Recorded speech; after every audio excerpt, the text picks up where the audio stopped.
With the Magisters on their very doorstep, the group separates, leaving Ralandir, Brynir, and Barty in the material plane. Vamahk, Luna, Kadagas, Val, and Mick have transported themselves to a separate pocket dimension in order to hide from Magister Mordin's leering gaze.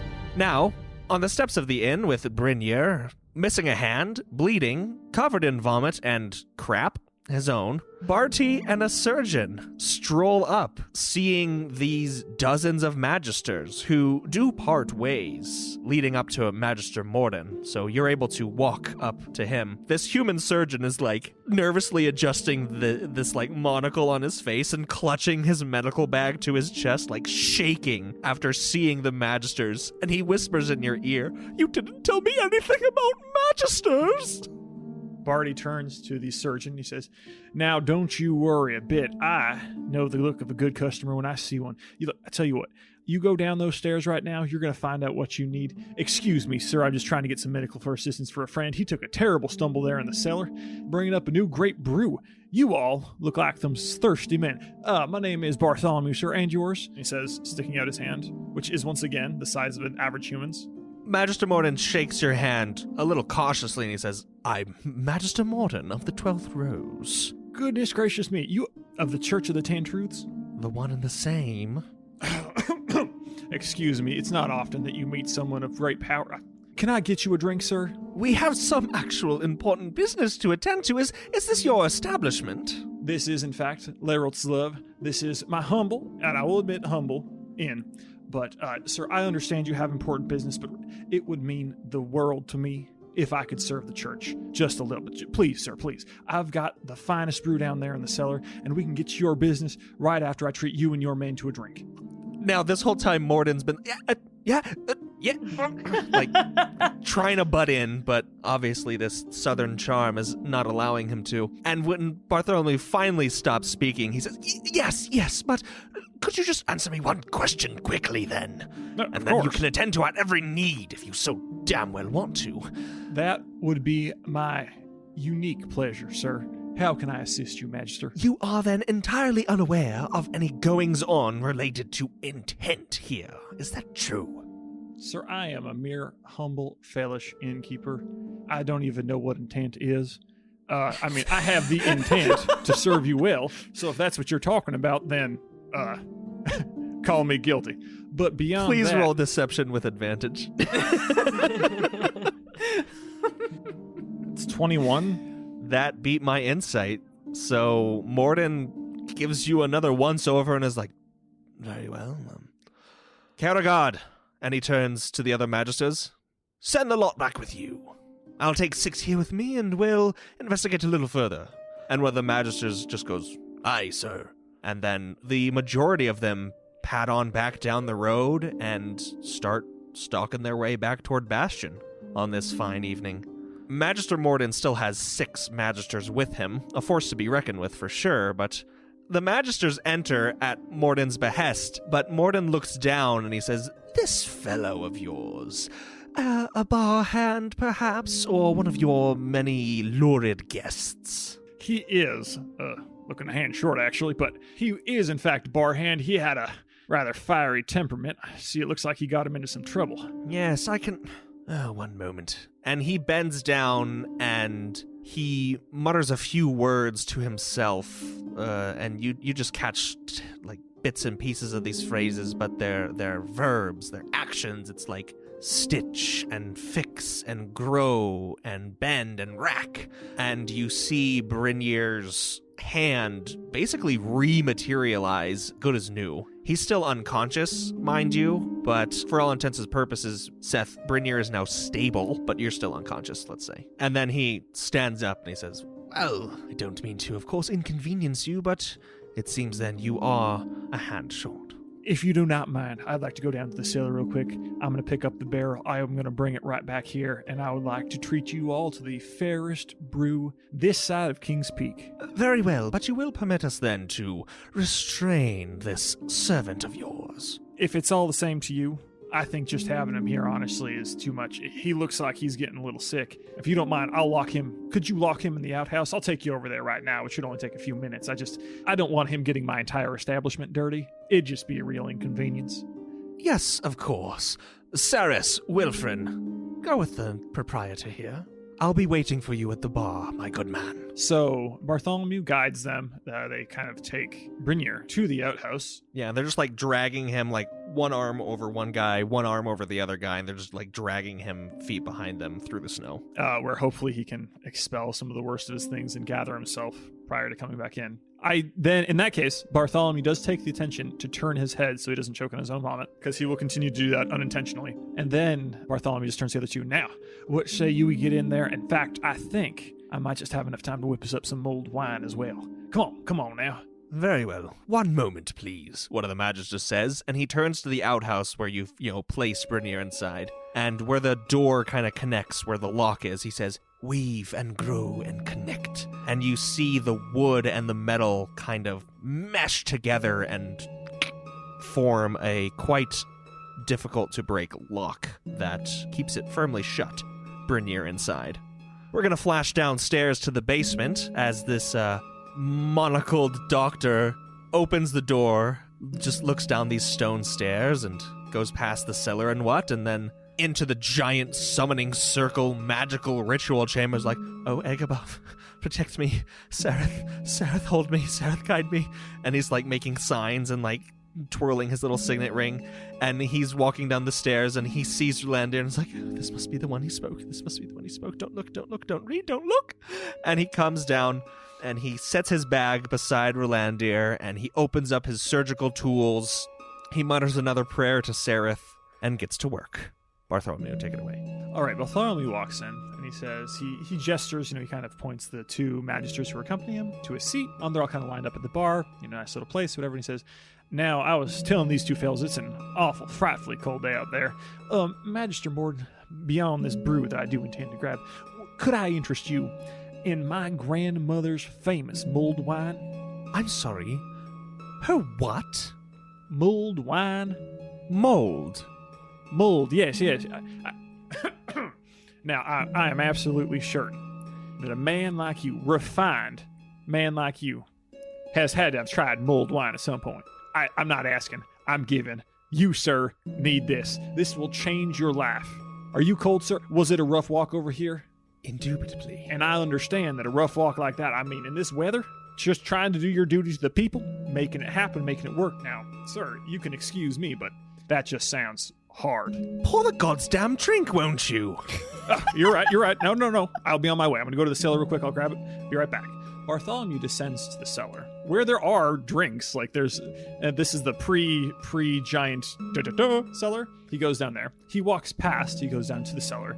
He sees the surgeon already working. And he walks very quickly over to his bag of implements that has been left to the side. And he starts digging through it, and just over his shoulder he says, now, how's that going for you there, sir? Good gods above, you startled me. By the 10 truths, this man is in worse condition than you described. He's barely holding together. I need you to keep him alive for 24 hours. Can you do that? I'll do my very best, but his insides are...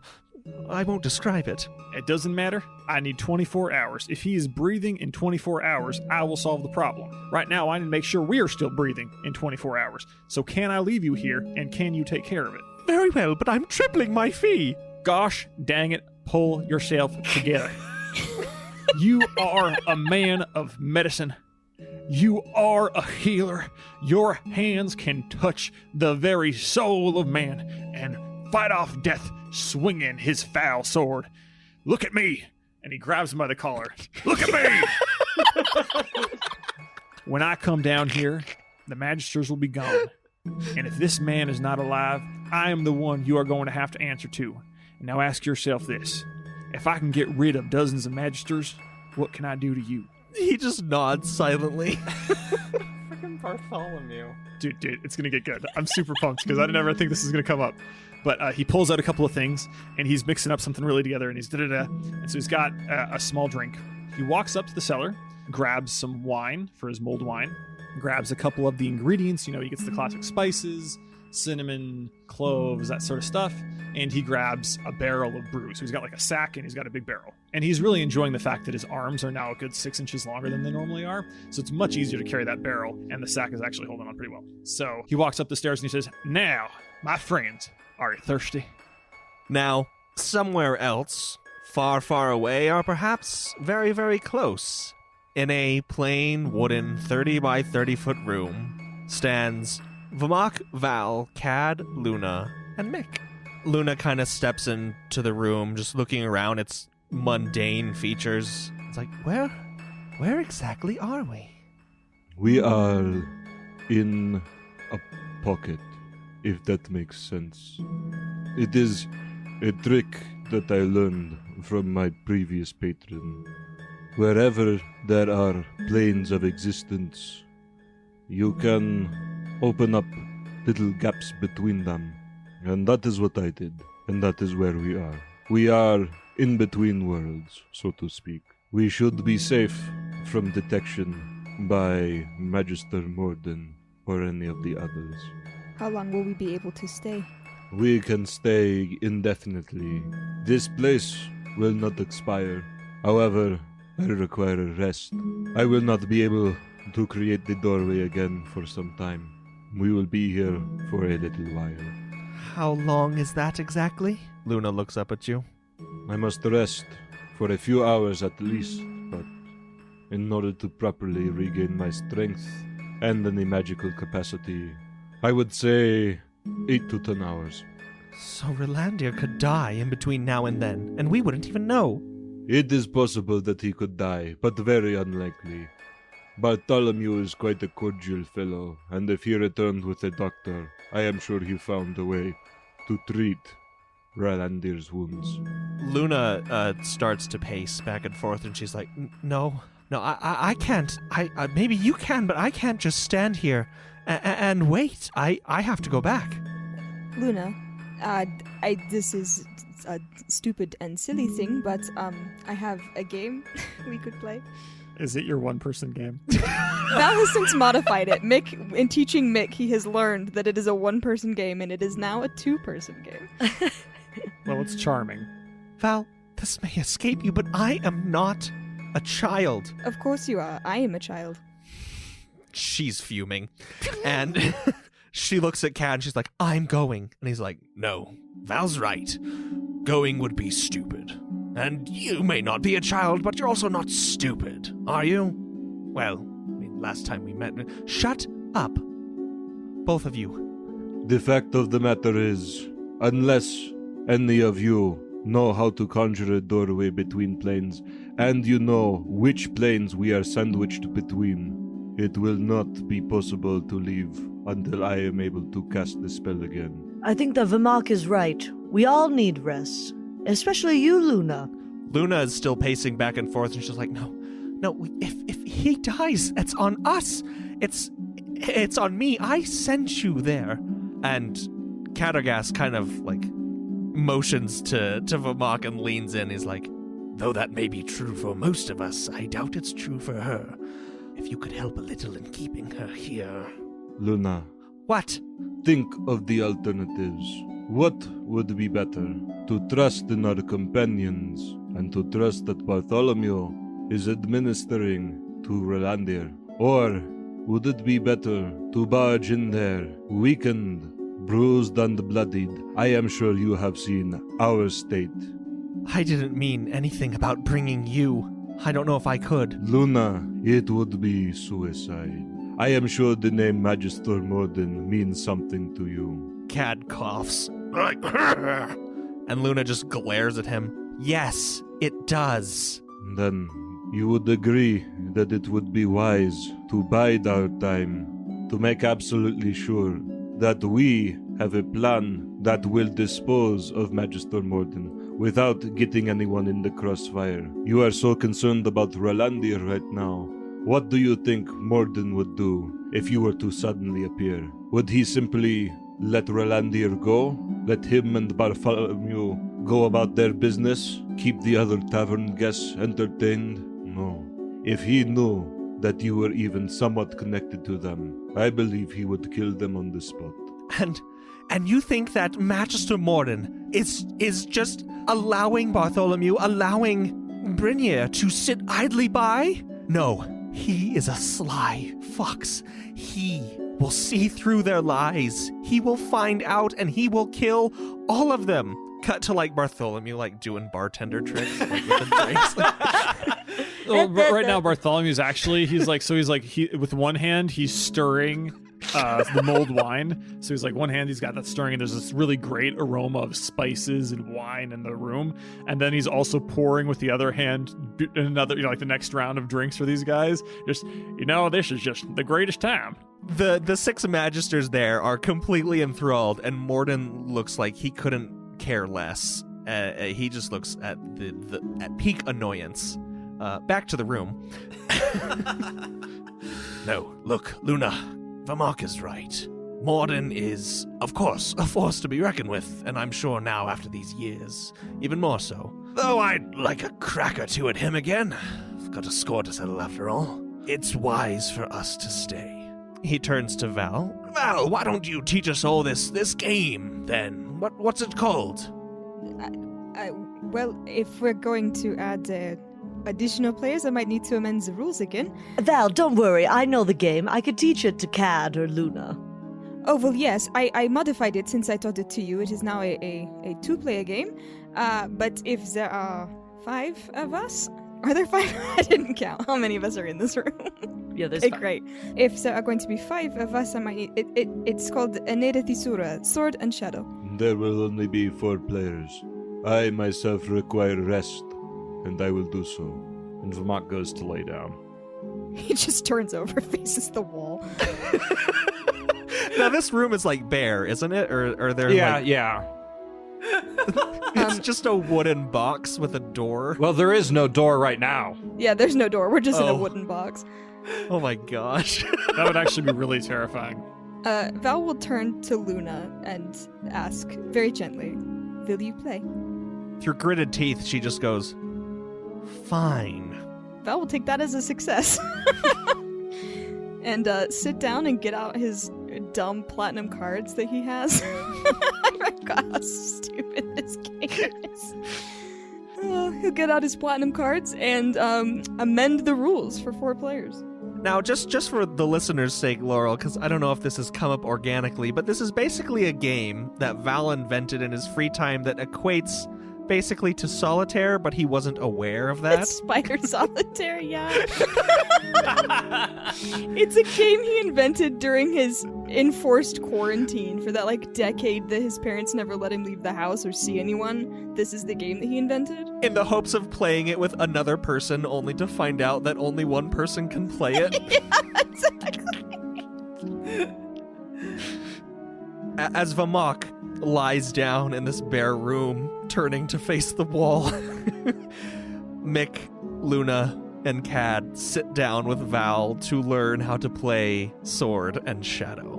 Back in the tavern, having just finished their first glass of mulled wine, everyone... Last glass of beer. The mulled wine comes in later. After finishing their last glass of beer, a primer for what's to come, the Magisters... Except for Mordin, again, just look incredibly enthused. Mordin's glass is untouched. Bartholomew, having taken this time to be a good host, he turns to Magister Mordin. He says, now, forgive me if I put words in your mouth here, but I suspect you're here to inspect the property or something like that? Oh, yes, if it weren't for the boy that stopped us from coming in, that I had to whisk his hand away, we would have been done and out of here in a matter of minutes, I assume, having apprehended whatever culprits lie in these... Now, sir, what? I think this is the most important thing you could be doing. Could I suggest, then, this mulled wine here is going to take about a half an hour on the fire to get her nice and strong. What do you say? It's a cold day out, and it's always best to have a good drink after a cold day out. We do our inspection of the outer grounds, because you and I both know that these illegal magic users, or what did you call it again, sir? Intent.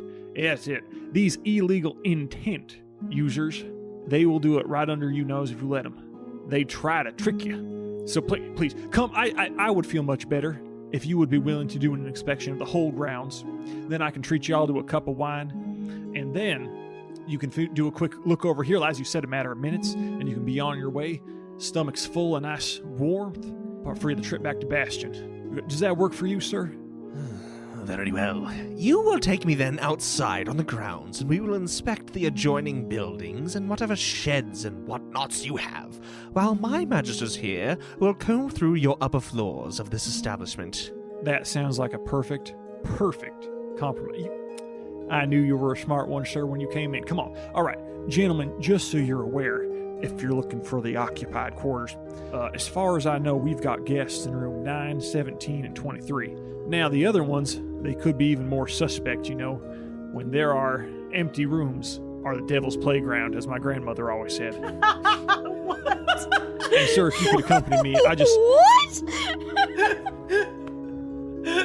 I would feel better knowing that my entire area is free from these malicious intent users. Mordin just gives you, like, the most baffled expression and stands.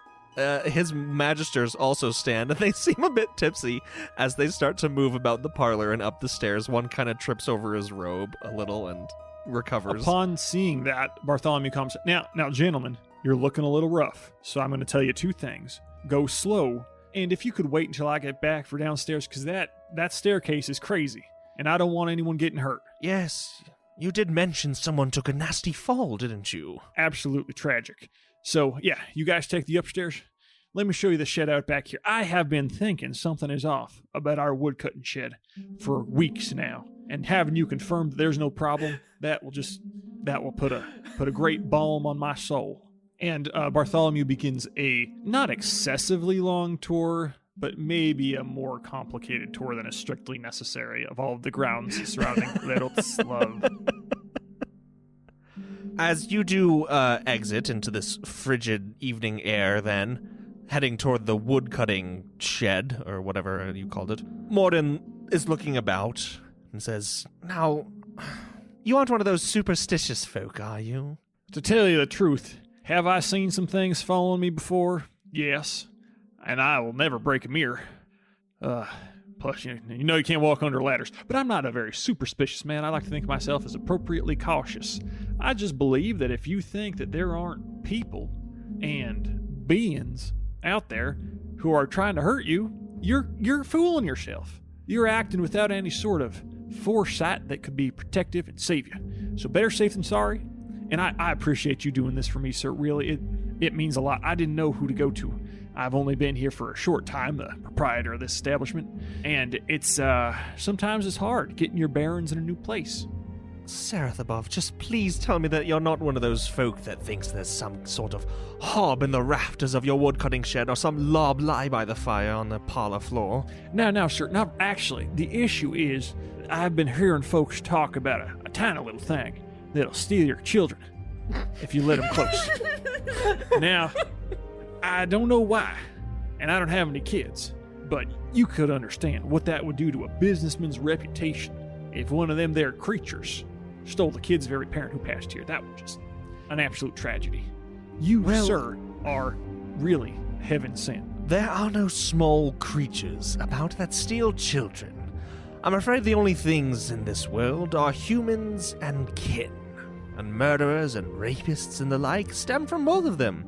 So I doubt you have some sort of goblin or whatnot in your shed. Perhaps just a vagrant or vagabond. And he draws his rapier, which you kind of see glistens with this purplish-blue hue as it escapes its sheath. Upon seeing this, you see Bartholomew, he opens his eyes a little wider and says, "That, sir, is quite a weapon. I'm a peaceful man. I try to avoid violence at all costs. But there is a certain beauty to that. But just real quick, just these two places here, you check them out. We'll have a drink, and then we'll just get you guys out of here. Finish up our inspection, of course. Don't want to change anything." As the two of you reach the woodcutting shed, Mordin just beckons for you to pull it open. Opens it up, pulls it open, and inside there is wood. And there's a man in the back corner taking a leak. Oh no. He kind of looks over his shoulder at you, a little sheepish. He's like, oh, I'm sorry. And he starts pulling up his trousers. Looking at him. "My gosh, yeah, you, It's just a man. No. The outhouse was occupied, so... Turning to Mordin, he says, does that just look like a man to you? Mordin, with, again, just the most unenthusiastic glance, looks at the guy, looks back to Bartholomew and says, yes, it is merely a man. And then he turns to him, you, what is your name, and what room are you staying in? I'm Wilbur. I'm staying in room 23. Well then, get back to it. Yes, sir. Master Magister. Good sir. He nods to both of you and then skirts past, still like tying up his breeches. Well, your woodshed may have a foul smell to it, but it's not caused by any witches or ghouls. Bartholomew turns to him and he says, sir, you have my utmost gratitude. In fact, holds out his hand once more to shake his hand. He reluctantly shakes your hand. Now that ain't enough for me, and you know it. He pulls him in for a hug, gives him a couple of taps, and just says, sir, you've saved my life. Here, come on in. We'll get you all up there. We'll finish up this inspection. We'll get you guys out of here. How does that sound to you? Very well.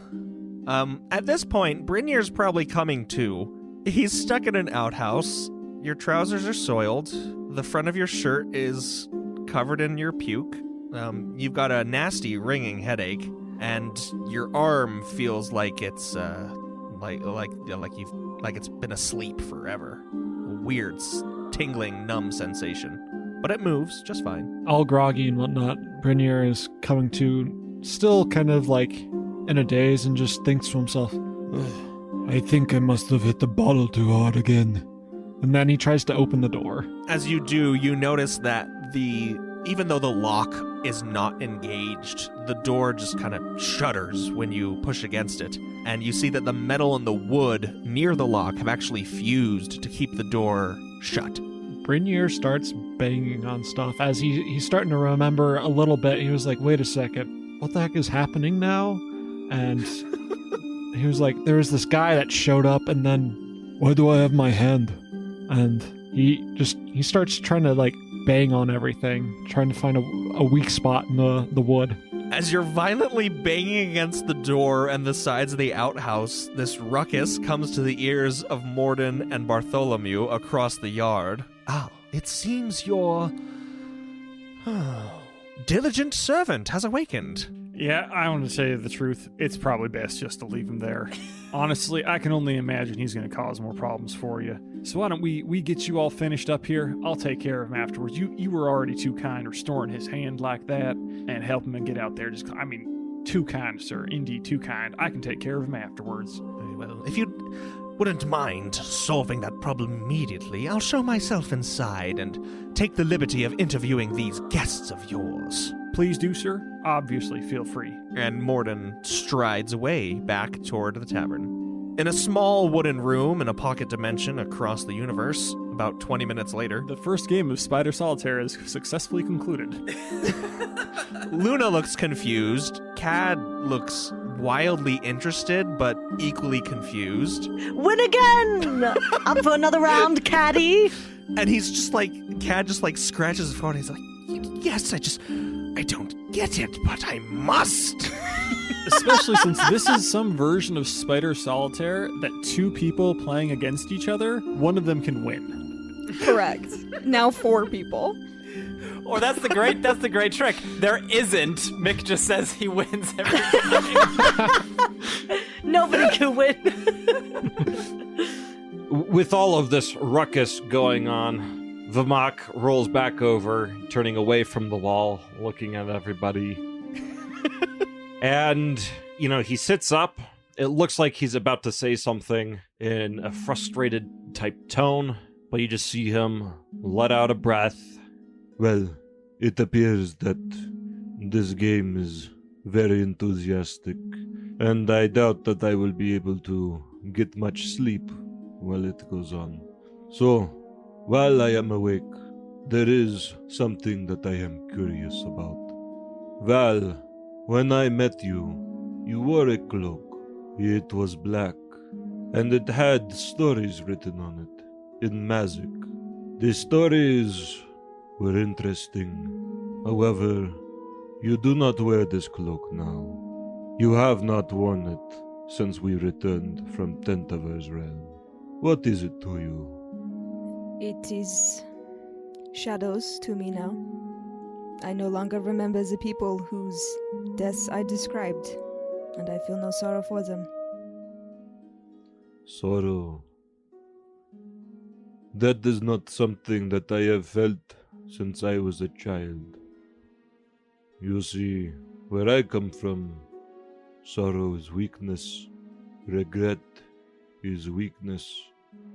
Goliaths live only for glory, to outdo themselves, to find something bigger and better, only to meet their demise.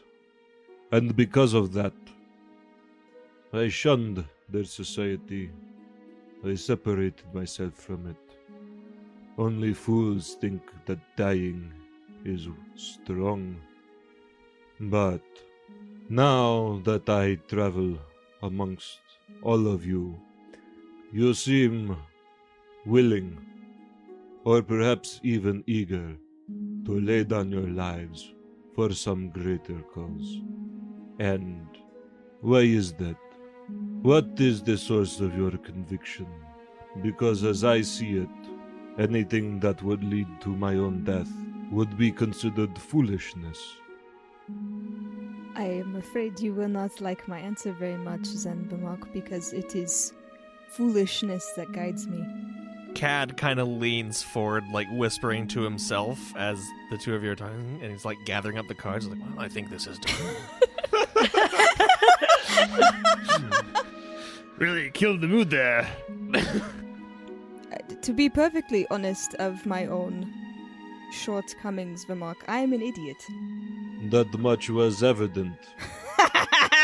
And Cad also pipes up and is like, I see why you and Luna get along so well. And she punches him. But, idiot or not, you have, or at least you had, before the business with Tentaver, conviction, a drive, a fire, and now it is lessened, in my estimation. Luna, also adopting a serious tone, speaks up and says, I too have trouble remembering, though I catch glimpses of faces and names, and Cad's filled in the blanks of everywhere else and done the best to reconnect what was there, put me back to where I was, but she turns to Mick, she's like, Les Rotes and Kelnies and Ifron, they escape me still sometimes. Perhaps if anyone could tell a story and spin a tale. And she just kind of trails off and wide-eyed, inquisitively looking at Mick. Batting her eyelashes, yeah. Oh, you mean me, perhaps? I could tell these stories. Why, I'd be delighted to. These were some of my good friends, actually. And if you care, Vamahk, about my motivation, that's the reason why I stick around. It's for those friends. I've never had, but there's always a first for everything, right? And what do you gain from them, these friends? Gain from them? I think that you have a completely backward perspective. I don't gain anything from them, really. It's just something I have never had before. I just feel like I want to contribute to something more. Perhaps, Vamahk, it's not a question of what one can gain, but what one can give, no? But why would I give? Why would I diminish my own self for the sake of another? It is a mystery to me. Well, give yourself some time. I'm sure the god of wisdom will rub off on you eventually. Perhaps that is why I ask myself these questions. Perhaps Tentaver has already gotten a hold of my mind. But it is of great interest to me. I have always sought power, but it is never enough. Gain power from the devil, from Veil, from an ethereal Tentaver. It is never enough. Yet somehow, none of you seem to have the same problem.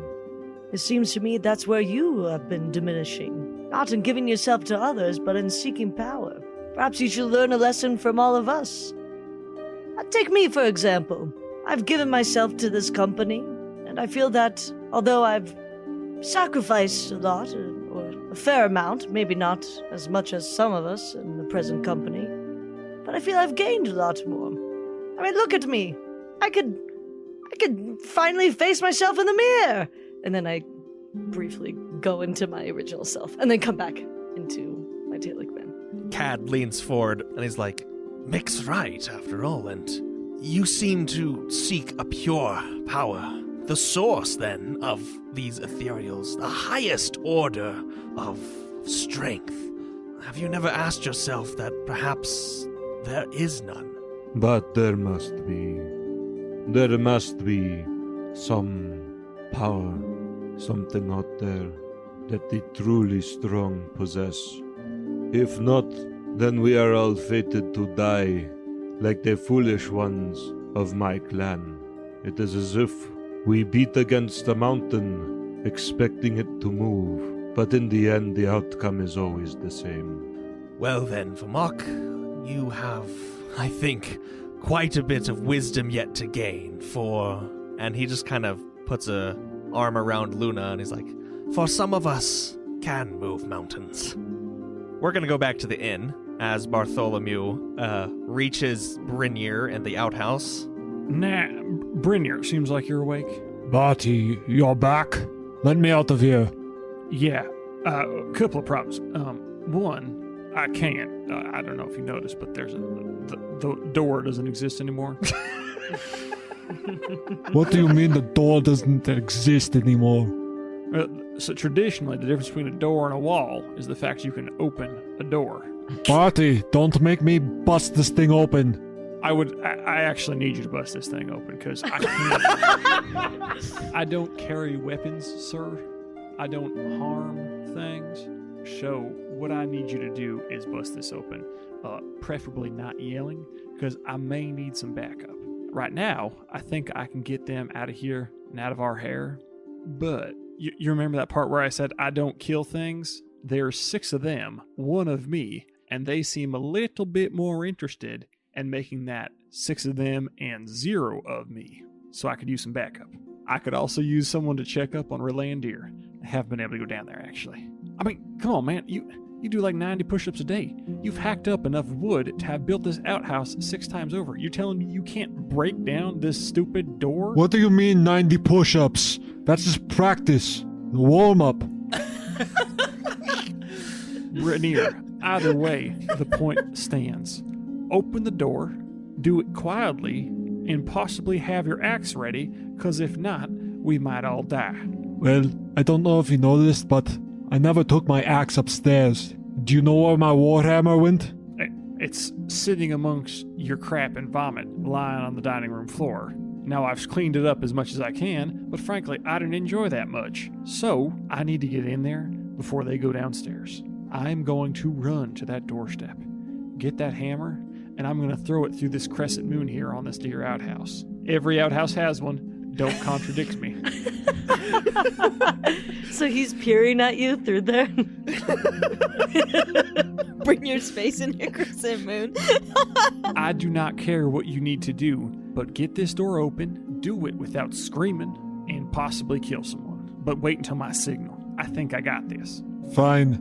And so Bartholomew runs quickly to the front door, and trying to avoid being seen, he grabs this warhammer, which is oppressively heavy, and runs back to the outhouse. And he's going to look for the thinnest part of the wall there is in this outhouse.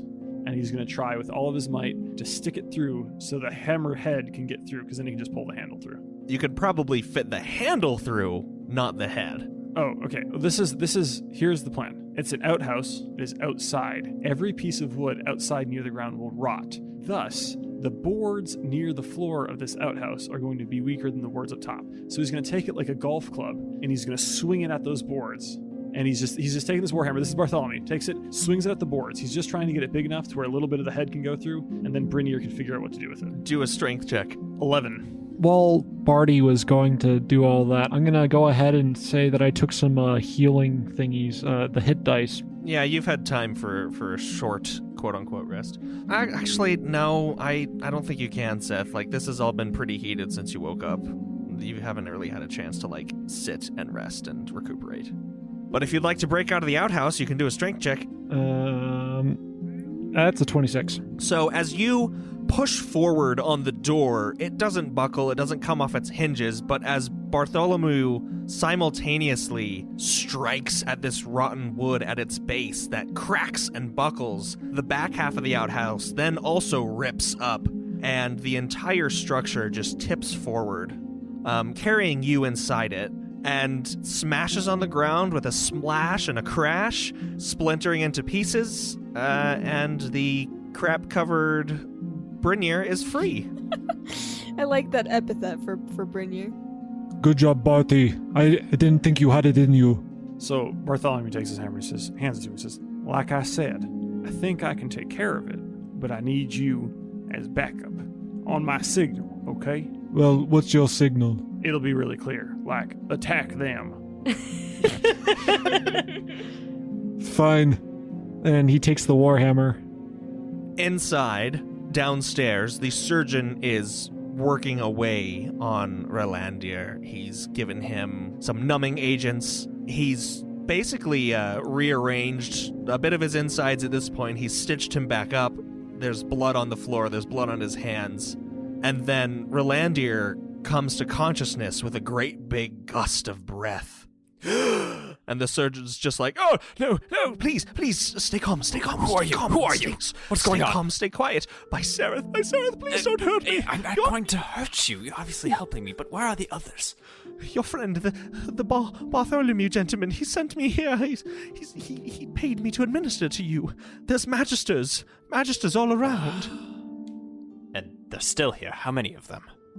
Well, there were quite a few, but then they all left, save for 7. There are 6 of the normal sort, I guess, whatever you call normal when it comes to magisters, and then that Mordin fellow. All right. Well, did anyone say anything about taking care of these fine gentlemen? I'm not sure. I'm just here to fix you up. I promise. I don't know anything. All right. Very well. Thank you. It feels tolerable what you've done to me. I think for the time being, we need to find a place that you can hide. I doubt it's going to be a very pleasant few minutes that are coming up. No, I don't think it will, my dear friend, Mordin says, stalking down the stairs from above, rapier glowing with blue-purple flames.